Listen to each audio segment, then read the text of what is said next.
Hey y'all. Today's objective is volume of pyramids. And we're talking about square pyramids. The base is a square. And we've already talked about volume. It's the inside, the filling inside. So here is a picture of a pyramid. And we want the height of the pyramid. So the height of the pyramid is going to be the one on the inside of the pyramid. So imagine the center point going to the top. It's not the height of the triangle. If you see a line going down the side of the triangle, it's not this. Not the height of the triangle. That does not give us the height of the prism because it's slanted. We want the height of the prism, so we want the straight up and down in the middle of the pyramid. Not prism, pyramid. And so here is our formula. Volume is 1/3 capital BH. We've talked about capital BH, so let me remind you, capital B is the base area, which is a square. So if it's a square, the area of the square is going to be side squared, or length times width, if you want to think about it length times width. So side squared, and then you bring down your H. So 1/3 side squared H.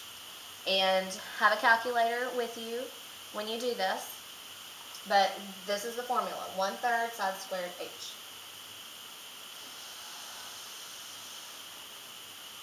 Alright, so example 1, find the volume of these pyramids. Find the volume of these pyramids. So let's start with A. We have a pyramid with a base edge of 10 inches on the square, and the height of the pyramid is 12 inches.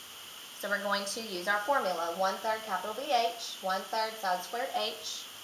So I'm going to start 1/3. Side squared would be 10, 10. And the height would be 12.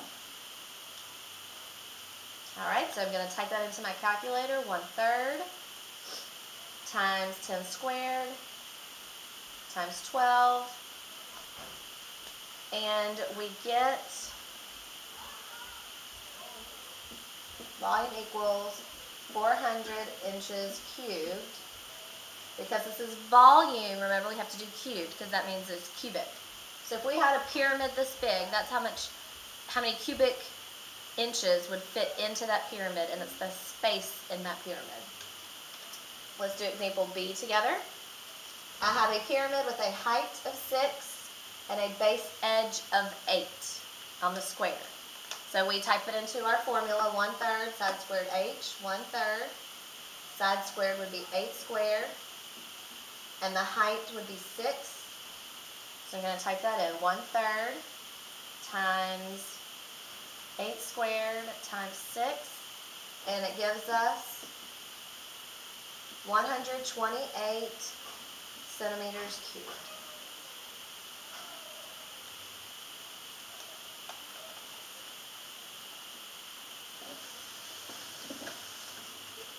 Alright, so what happens if your pyramids are drawn upside down? Let's do a few examples with pyramids drawn upside down. I have a height of 14 and a base edge of 16. So I'm going to start with 1/3 side squared H. My side squared would be 16 squared, and my height would be 14. I'm going to type that into my calculator. 1/3 16 squared times 14.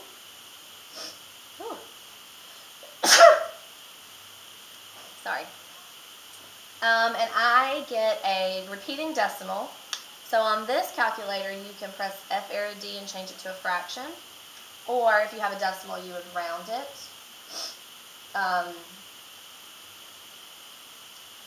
So we will put 1,194.67 feet cubed.